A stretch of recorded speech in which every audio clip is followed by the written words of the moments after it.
Springboard, a training provider in South Tyneside, and Jamie and Graham are from Sunderland College. So we're bridging the rivals between football clubs and everything. Okay, so I'll hand over to Sunderland College. Hi, so I'm Jamie and I'm with Graham at Sunderland College, and I know it'll be a huge surprise to find that teaching GCSE as a reset comes with its own particular set of challenges, one of those particularly being engagement with the subject. I'm sure that's not the case with your learners, but it's certainly the case with a lot of the learners that I personally get, and I know Graham gets as well. For me, the biggest challenge was sort of that confidence and motivation to get that learner to really engage with the subject, a subject that for them they have what they see as little to no aptitude in the subject, and interest because of that lack of perceived aptitude, and let's face it, failure. That's kind of, you've got to approach that elephant in the room that they have failed the subject, and that's why they're with us. And that leads me to sort of where I always start every year with 4 words. 4 words and 12 letters. Why are we here? To address that elephant in the room. And the learners will often say, because I failed, because I can't do it, because I can't do English. And approaching that is quite an interesting subject, but then we decided we would kind of unpick that a little bit more and find out why are we here, what has led us to this situation. So we looked at things like effectiveness of feedback. One of the things we wanted to try and do was be holistic in our approach to what we did, and our formative assessment, and that led us to the outcome star. I put some of the outcome stars on the desk there for you. Just copies there. I was going to hold on here like I'm Yes. So, that's the blank copy. Now, this is something that we developed. I thank Graham for actually developing it and putting the questions and stuff in, because he's a lot more technically minded than I am. But that was our questions that we built around our learners to try and find out a little bit more about their behaviours and attitudes. If you want to have a go at filling the outcome star out yourself for your approach to it, feel free to do so. You won't be judged on if you mark yourself low on I enjoy reading or spelling or anything like that. Honestly, I can assure you of that. So we've got our learners to fill this outcome star out at the start of the year. And again, I've put a few copies of completed with redacted names on here as well. And you can see that we did this for 3 stages. So we had learners assess where they felt they were on this outcome star. And we utilised a process that Sunderland College runs called Meet and Exceed Weeks, which is an opportunity for us to actually not teach for a week, but actually really get to know our learners and find out that why are we here, those 4 words, the underpinning reasons why that learner didn't manage to get the magic grade 4, 5, 6, 7, 8, or even a 9. Sorry, what was that week called? Meet and Exceed. So we meet with every learner and have a meaningful learning conversation. We teach English sort of for 3 hours a week across 2 sessions. And it's an opportunity for us to really kind of get to know the learner. And I know it sounds a little bit hallmark card, but I always say we don't teach English, we teach learners. Yeah. We just happen to facilitate their learning in English. So the more we know about them, the better we are at kind of dealing with any kind of barriers that they will invariably put up at any point throughout the course of the year. And these Meet and Exceed weeks, along with the outcome stars, are a really nice visual way of allowing that and developing really meaningful and really positive learning conversations. And what we found, particularly I found at my centre is in terms of the areas, vocation areas, we have health and social care, digital and creative, sport, public services. Graham will tell you a little bit more about his area, which comes with its own particular set of challenges, I would think. And our light bulb moment was when we did this, we realised a lot of the learners really do have little to no confidence in, they might sort of show confidence in terms of their attitude and their interactions with you, but in terms of English, they have little to no confidence in it. A lot of them have a tendency, and you can see on the Meet and Exceed, the outcome star, I put on the desk, that the tendency to mark themselves quite low in terms of English is important to me. The one thing I noticed really when I was doing it though is the students who you can see potentially after a few weeks of working with them that they must have been very close to getting the grade 4, and you question why they're actually there, because the work's of a very good standard, but when they do this Meet and Exceed week, they rate themselves as like 5 out of 10 for accurate spelling for a person of your age. But at this point, when we're doing the first Meet and Exceed week, we can look at that. We've got the initial assessment, and you mark like 3 technical spelling errors incorrect for them, and they're spelling some quite complex words correctly. Yeah. So how a student can give themselves 5 out of 10 when they seem quite confident in that area, and it is useful for like your self-esteem boost. Absolutely. I mean, you get a learner and they'll mark themselves quite low. One of the case studies that I want to talk to you a little bit about, if you have looked at some of the case studies that I put on there as well, the student known as CB.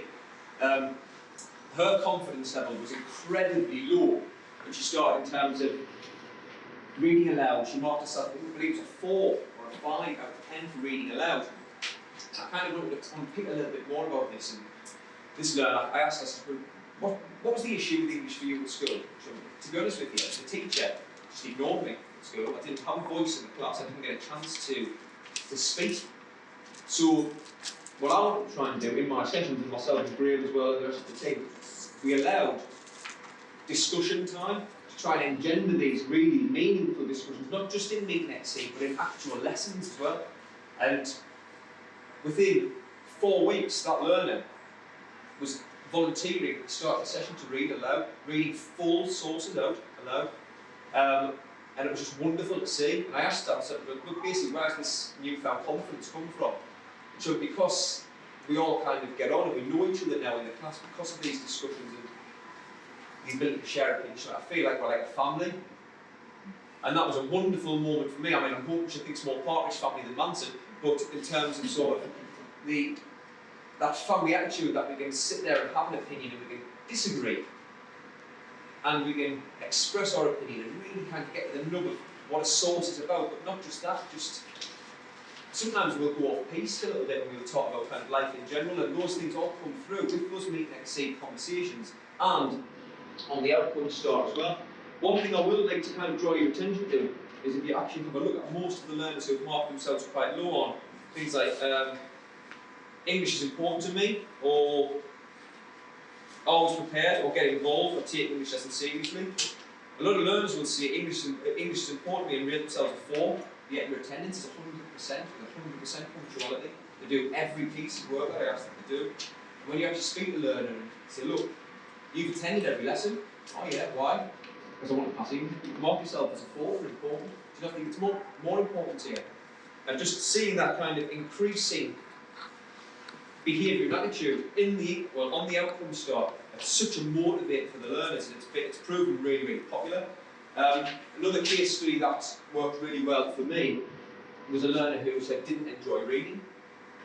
So the learning conversation I had with that learner particularly, I had to ask, what kind of stories do you like? Let's forget about reading, what kind of stories do you like? So he elaborated that, and by the end of the session we were in the library together choosing a book for him to take away. Just because I'd spent that time and kind of had a look at that, and that was allowed to free the conversation I was having with them. And again, that for me is a wonderful thing to have a learner leave my classroom wanting to get a book, and now I can again have that conversation with that learner who comes to the next session, how was chapter 1, because I've read the same book that he picked, so we've kind of got that bridge and that commonality. And I know Graham's got some stories as well that he'd like to share with you from City Campus. He can tell you a bit more about that as well. Yeah. Again, the City Campus where I work is, that's with technical college, so it's a new build. We've got like nice modern technology and what have you, but the students there, you've got like the hairdressing learners, motor vehicle, engineering, construction. So a lot of them, I find the male students, the construction learners, a lot more agreeable. Yeah, and easier to engage than a lot of the female students, which, so particularly the hair and beauty ones, because they're going to college because they want to learn to cut hair. So just getting them to like sit down for 10 minutes and read like a source extract is nigh on impossible. The ones that have particular success with seems as if it's the travel and tourism students, because with them it's easier to like contextualise stuff. So I don't know, we can look at news articles. One thing our babies use is something like what's happening in Tenerife at the moment. So they're looking at news articles and how they're sort of like presented. So if I can give them in a context, then they're going to be interested in that. Whereas, as I say, the hairdressing learners I found quite, they're the ones that I really struggle with to engage for whatever reason.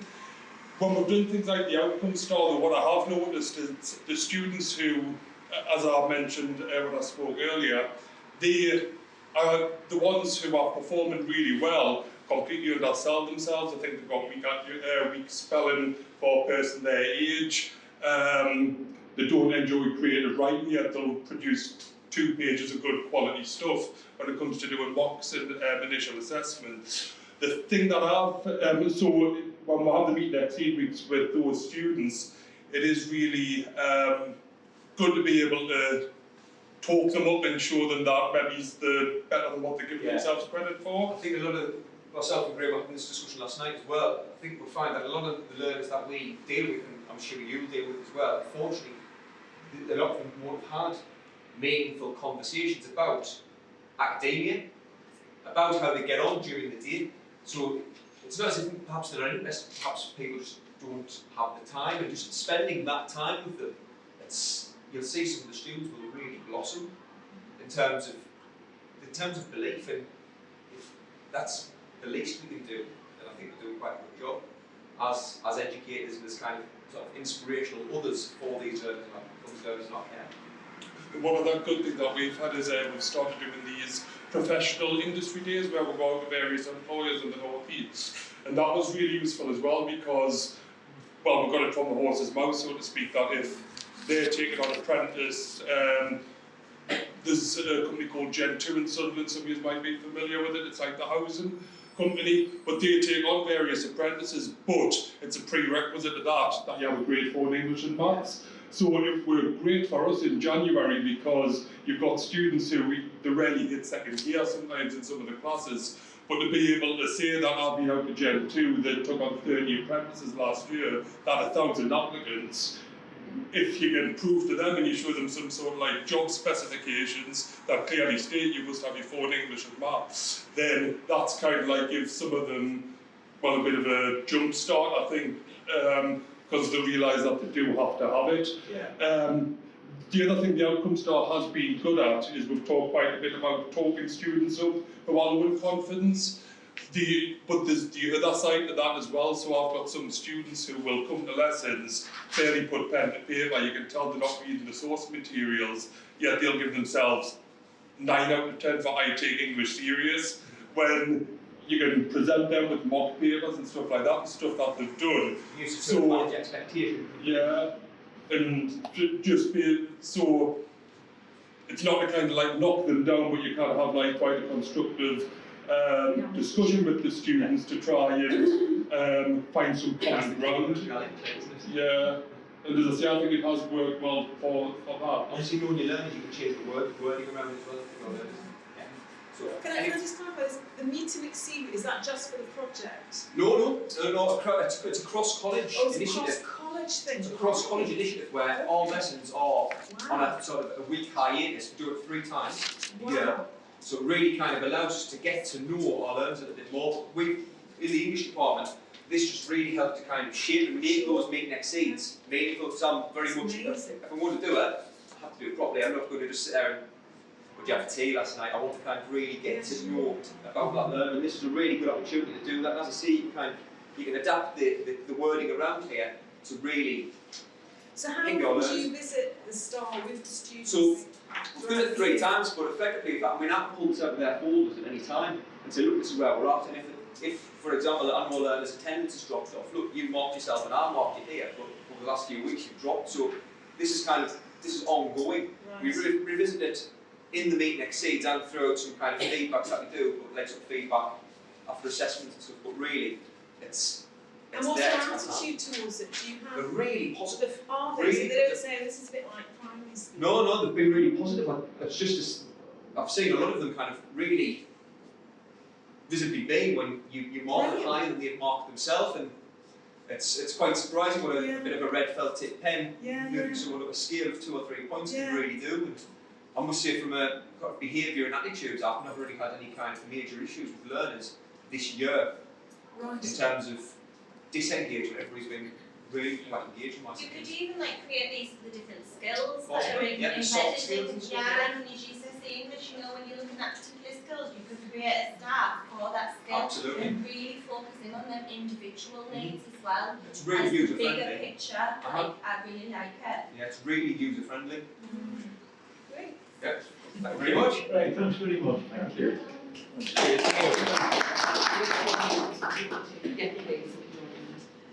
Hi, good afternoon. Yeah. So I'm Andrea, I'm from Springboard. So Springboard's kind of a little bit of a poor relation to Sunderland College. No, you don't. What we do is we're a charity, and we deal with learners between 16 and 65 or older. We deliver lots of vocational programmes. We do maths and English, GCSE resits. We also do functional skills. We work with the probation service. We have ESOL learners, pre-entry learners, you name it. Anybody that come to us, we try and help them. So, what we found was that when we were doing our schemes of work, our lesson plans, in our lessons, we found that the learners were struggling with doing what we thought was right. When every learner comes to us, we do an initial assessment, we do a diagnostic, but we were using that for us, not for the learner. So we were going, right, this is what they need, this is what they need. We're looking at, we've got quite small classes as well, anywhere from one-to-one learning up to about 10 to 15 learners. So you can do quite a bit of one-to-one in each session. So what we decided to do was improve the assessment process to make it beneficial to the learner. So if you have a look at these, I think I've put one on everybody's desk, I don't know if you've got them. So basically what we got through talking to the learners and the feedback, oh, it's all in yours. I think there's two somewhere else. So we had these, we had this from the initial assessment saying, yeah, we've got some understanding of how to use adjectives and descriptive writing, but need to develop your skills in this area. So we said, right, rather than us telling the learners what they're going to do, we're going to let them choose. So they're going to choose their objectives. So we told them, this is what your results were from your diagnostics. So today, there's a piece of paper. One piece of paper's got a client, and the other one has a paragraph in French. Yeah? And they went, right, you've told us that, but set me your objectives for the lesson. Well, I don't know what they are. And we thought, no, that's fine, because we give you a choice. There's a picture, go and write about it. But when you need to cover these three things, but you need to choose what you're going to cover. Well, you've said something about spelling, so spelling. And it was very much, there was no structure for them, so that kind of went wrong a little bit at the beginning. So what we wanted to do was engage them more, because some of our learners are quite challenging. So we had to get, and that's kind of a thing that's come through everybody I've seen today, it's about the learner and about making it individual to them, giving them a choice, and also linking it, like yourselves, to the vocational programmes, and motivating them to do English. Because every day they come in the class and go, right, what time we're going, what time's our break, what time they did it. And we've found that that's become less and less throughout the time that we've done this study.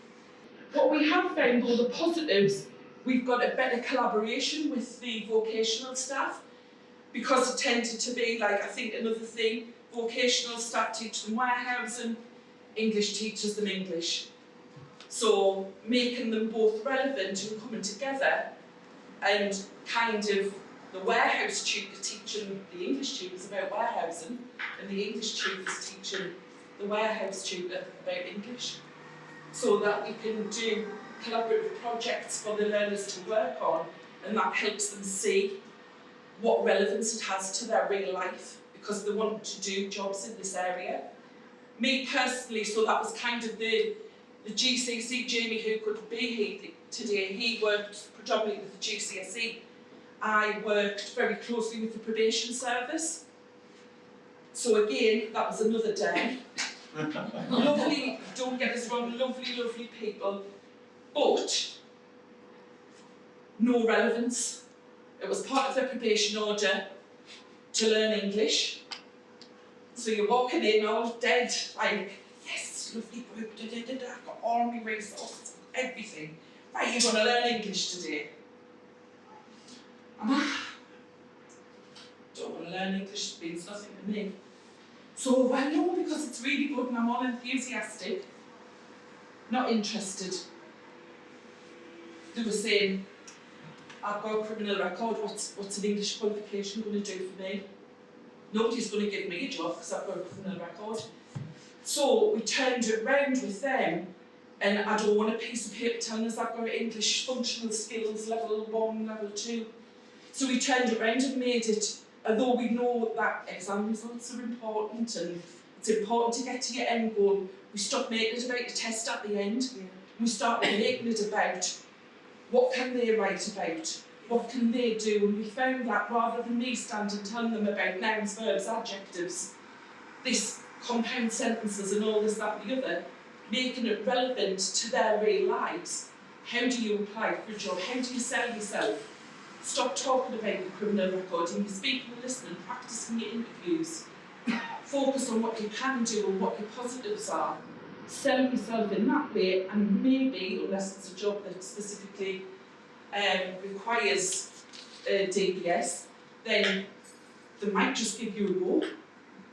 You'll be able to fill your forms in at the job centre, you'll be able to help your kids with the homework, and that was the feedback that we got. And we also said to them, this is your initial results. I'm going backtracking a bit now, sorry. So your initial assessment and your diagnostic results have said that you're no good at this. Well, not no good, that you need to develop in this. However, what I'm seeing in your work is that you're really good at it. Because they were skimming over things, they didn't see the importance at the beginning of the initial assessment or the diagnostic assessment. So we revisited and worked with them, and then they could see where they'd started and what the real abilities were. And then as we were going through the process, constantly revisiting. So you said you couldn't do that, you've written a beautiful piece of work there, and they could see what progress they've made, and it's motivated them. So we found that by revisiting the initial assessment results, by finding out where they were really at, letting them choose their own objectives from what they wanted to write about, teaching them how to choose an objective, they were much more engaged, and it became not English is worthless, but not everybody mind, but not English is worthless and it's no good to me, it's of no relevance, to actually, this is all right, what can I do next? So we've had referrals back from the probation service where they want to do a next level or whatever, and when it's been not part of their order, they've come to us and said, can I do my next level of English with you? So there are some things that, like I say, that weren't a success because other people who've got issues like homelessness, the drug addicts, the alcoholics, they've got their children in care, and kind of English isn't at the top of their list. But at least we've been able to give them a little bit insight, but to say to them, at least you can fill a form in now. At least you can do this, at least you can write a note, or you can go into the job centre and you can plead your case for when they've stopped your money, or real world things to them. It might be tiny to us because we can just do it off pat, but for them, it's literally a massive, massive change in their life. So, what we've taken from it is that it's absolutely imperative that we work with the vocational tutors, and that it's all part of one thing, it's one learner. Why have we got two people poles apart? We need to be together for to progress the learners and for them to see the relevance in both areas. And that we're going to carry on, and because we tested it with the probation learners and with the warehouse learners. So now we're going to try and work it into all vocations, because we do quite a few different vocations. And I think that is it for me. Yeah? Any questions? No? Thank you.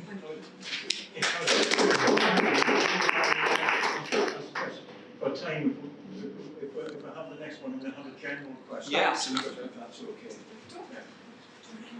Sorry. All right.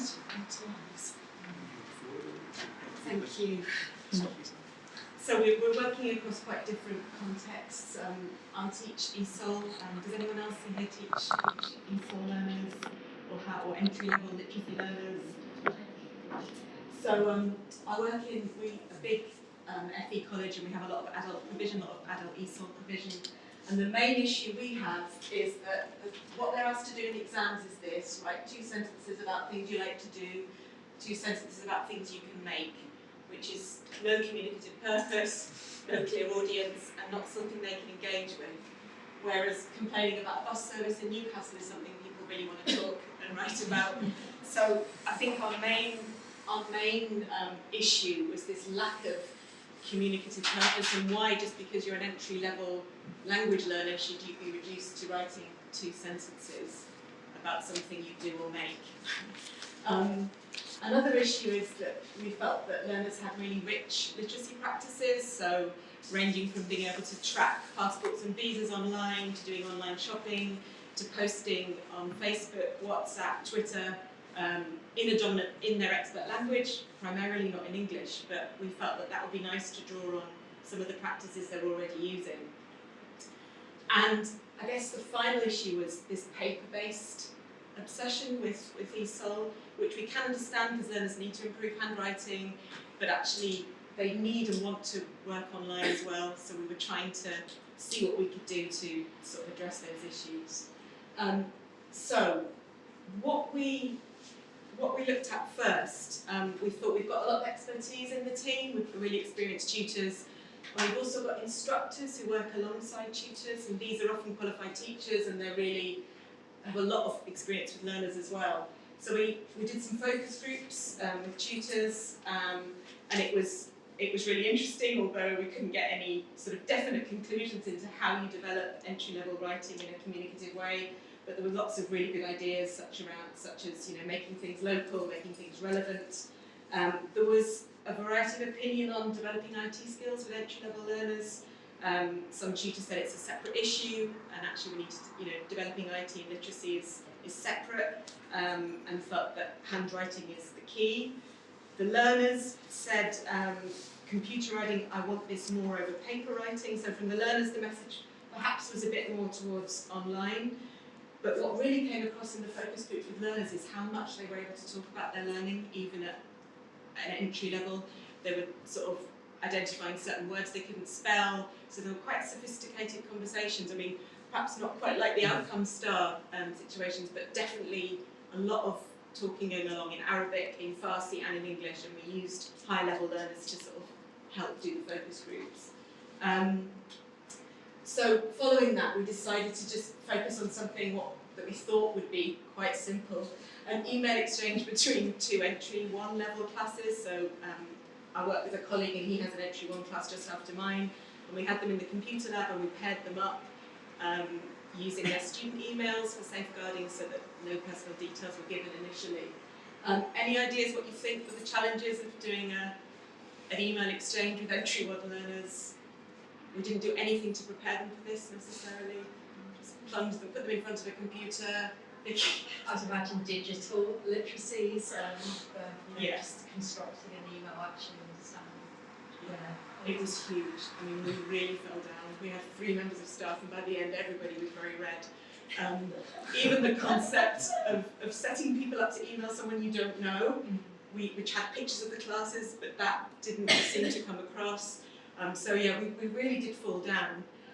And some learners managed to send emails, some didn't. And it was a really deep-end approach, so no scaffolding. In you go, see what you can do. But yeah, we had lots of challenges. So following that, we did some follow-up written work. So we worked with 2 brilliant instructors with our classes who told us that great to plunge them into it, but I think you need to take a step back now and do some preparatory work. And I developed some materials, and they said, do I think that's going to work, Kate? They revamped them, and we had a really nice scaffolding activity to help with the emailing. And that ended in them emailing me. The instructor said, I think it'd be simpler if they just emailed you to start with, because at least you could be sure that they've got the response. Excellent idea, we should have done that first. So I'm going to show you some sample emails in a minute of what the sort of final result was.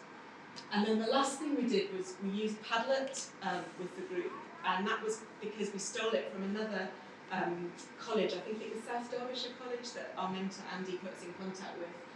And that actually was really good, because learners were just able to type really simply into a box, and it popped up on the screen, and they could respond to each other's comments. So that was probably a lot easier than the emailing. So on your desk, there's 3 A4 sheets, and A is a nice exchange between 2 learners, 2 entry 1 learners. So the first exchange is this, the second is that, the third is that. B is also an exchange between 2 learners.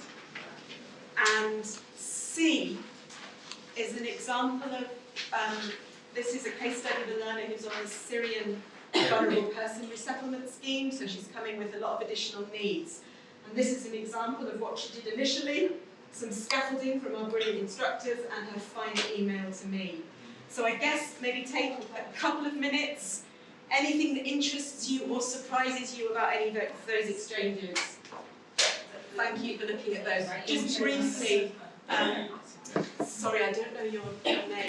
Elizabeth said she was surprised one of the learners had written their address, Helmsley Road, and that, you're right, that was, we did say to learners, please don't give your address initially, well, probably not ever with the person. Did they not know who they were emailing? They knew they were emailing another student in a class, in another entry 1 class. So we did, again, I think you're really right to pull that up. I think that didn't come across strongly enough, and we managed to do it mostly, but you're right, that got across. So. I found it quite sad how who were then skills were to just do something that I could take for granted. I will walk down the streets and just 500 emails on my phone, in the queue at Costa. It's so natural to me, and to see this person's got kids and everything, and they can't get the basic grasp of an email, and I think it's sad. I feel sorry for them, but then it's nice, it's refreshing to see how much you've improved. Yeah. No, that's really interesting, because Jael, one of the instructors we were working with, she said, trying to encourage them, I think, in the disaster of our email exchange to start with, she said, well, actually, it's really good to see what they can do without anything, and it's worrying that they can't in terms of what they're going to need to do, and I think, that's... Yeah. This is the culture now, isn't it? We communicate through email. And why are we asking them to write about their hobbies? School and stuff, I do that naturally, they will never be able to do that. So it's sad. The kids will do it. The kids will take the lead. Yeah. Yes. And then they're not in charge of, they've got no advocacy. I just agree with Quinam, and I think some of the language, I think when they're given a challenging task, you get language above the level as well. So in an email B, he says, we have a rich kitchen in Turkey, you must try dolma, and that's not something we teach anyone or we'd expect, but and he wants to talk about the Ottoman Empire. So it's just not limiting people to what they want to talk about. Yeah. So just to finish with, I just took some extracts from the Padlet we set up, and a sort of a post and a response. And that's the nice thing about Padlet, that you can post a response really immediately. And this was a learner from Ethiopia saying that she had a big discussion about how flat's really dangerous, and they all wanted to know why, and it resulted in a cladding conversation. So it was learners really speaking about the issues they wanted to speak about. And what happened? That's actually a really hard question for subject question there. So it's quite nice to see learners wanting to write to each other. But definitely not, we definitely had a mix, I think, a real mix of successes. It was definitely not all successful. I won't play you, I had a recording of a learner. She said, actually, I like email because it helps me for speaking. It helps me talk to somebody at a different country, different class. I got information about different countries. What did you do? How long? And she began to reel off all the questions that she'd been asking. So that, I think, was our biggest sort of learning from it. And I felt that did influence the learners. This was really good because our instructors are often, sometimes the link between our formal lessons and what the instructors do with learners isn't fully recognised. And that's just the message I was getting from them a lot, and they really helped me improve stuff. And again, this comment came from one of the instructors, Annabelle. She said that email exchange, we looked at how many actually did response. There was a few that it was just beyond them to send out in that first session. So perhaps that deep end approach isn't relevant for everyone. Thank you. And lots of us on one. Yeah, and difficult to manage all that data that's coming in, I think. Thank you. Time for a couple of very quick questions. I think. Very quick. Have you got any questions? Oh, there. Oh, lovely. Done.